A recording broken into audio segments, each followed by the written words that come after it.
जय भारत जय राष्ट्र। मैं पी के भारतीय प्रधान संपादक डीएनएम न्यूज चैनल में आपका स्वागत है। अभी आपके बीच जो है एपिसोड हम लेकर आए हैं, वेद क्या कहता है, ऋग वेद क्या कहता है, चार वेद क्या कहता है। इसी वेद के कड़ी में जो आज के बीच अपने दर्शकों के बीच जो है आपके बीच जो तीसरा एपिसोड लेकर आए हैं, वह एपिसोड बता रहे हैं कि 36 भाषाओं के विद्वान पंडितों के महापंडित राहुल संस्कृत जी ने कहते हैं कि हिंदू धर्म के पुरानी पोथियों में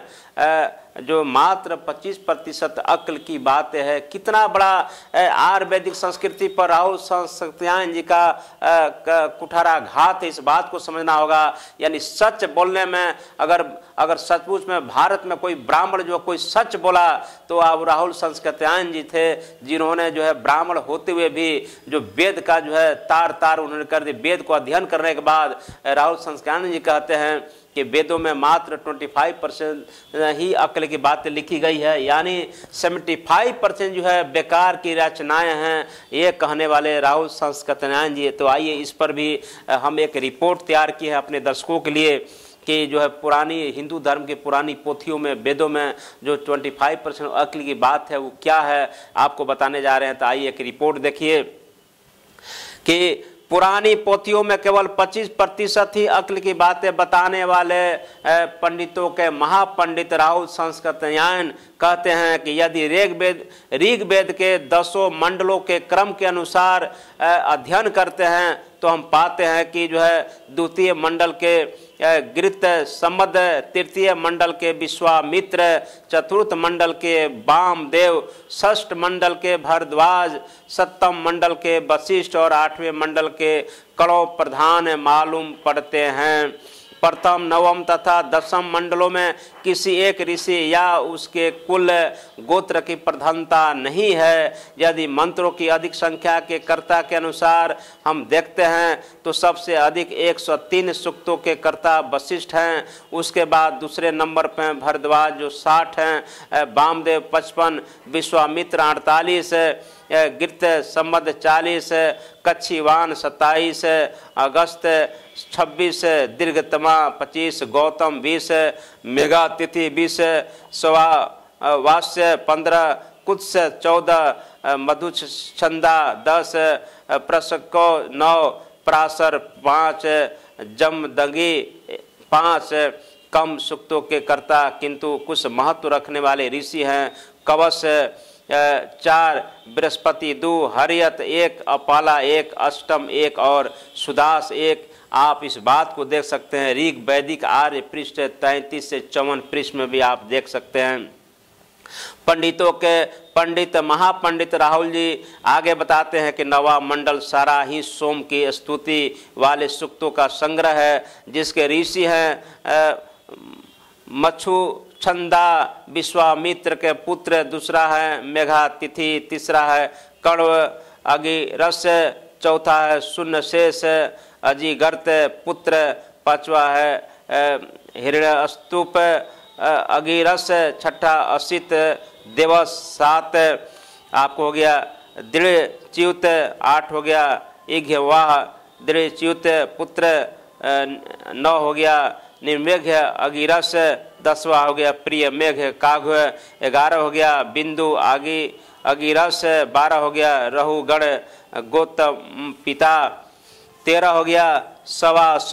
एतरे 14 हो गया, नित्य आप्त्य 15 हो गया, प्रभु वसु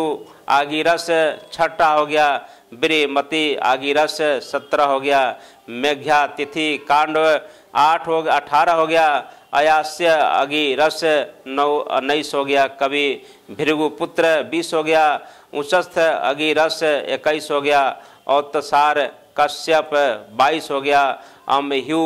अंगिरस 23 हो गया, यमन दंगी भार्गव 24 हो गया, निर्घु विज्ञासप 25 हो गया, कश्यप मरीचि पुत्र 26 हो गया, भृगु वरुण पुत्र 27 हो गया,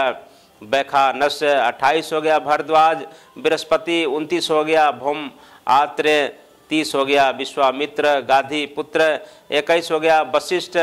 मित्रा वरुण 19-21, 32 हो गया पवित्र अगिरस 33 हो गया आपको वत्स प्रिय भल दंत पुत्र 34 हो गया रेणु विश्वामित्र पुत्र 35 हो गया ऋषम विश्वामित्र पुत्र 36 हो गया हरिमंत अगिरस 37 हो गया कच्छिवान दीर्घतमा पुत्र 38 हो गया वसु भरद्वाज 39 हो गया प्रजापति वाक के पुत्र 40 हो गया बेन भार्गव 41 हो गया आकृष्ट भास आत्रेय 42 हो गया सिकता आत्रेयी 43 हो गया अज आत्रेय 44 हो गया गति समद 45 हो गया उष्णा काव्य 46 हो गया नोधा गौतम पुत्र 47 प्रसक्यव कर्ण पुत्र 48 हो गया परतदर्न देवदास पुत्र 49 हो गया इंद्रम मति 50 हो गया वृषंगण 51 हो गया मन्यु 52 हो गया उपमन्यु 53 हो गया व्याघ्र पाद वशिष्ठ 54 हो गया शक्ति वशिष्ठ पुत्र 55 कर्ण सुरत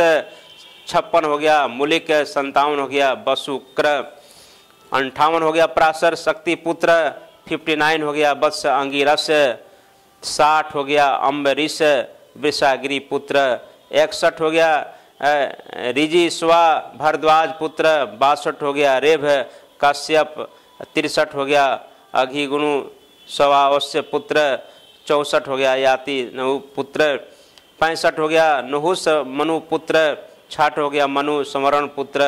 67 हो गया विश्वामित्र वाक्य पुत्र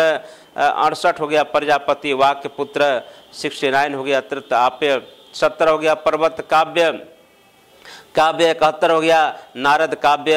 72 हो गया सिख सिंडनी कासबी 63 हो गया अग्नि चक्षु पुत्र 74 हो गया चक्षु मनु पुत्र 75 हो गया मनु आप पुत्र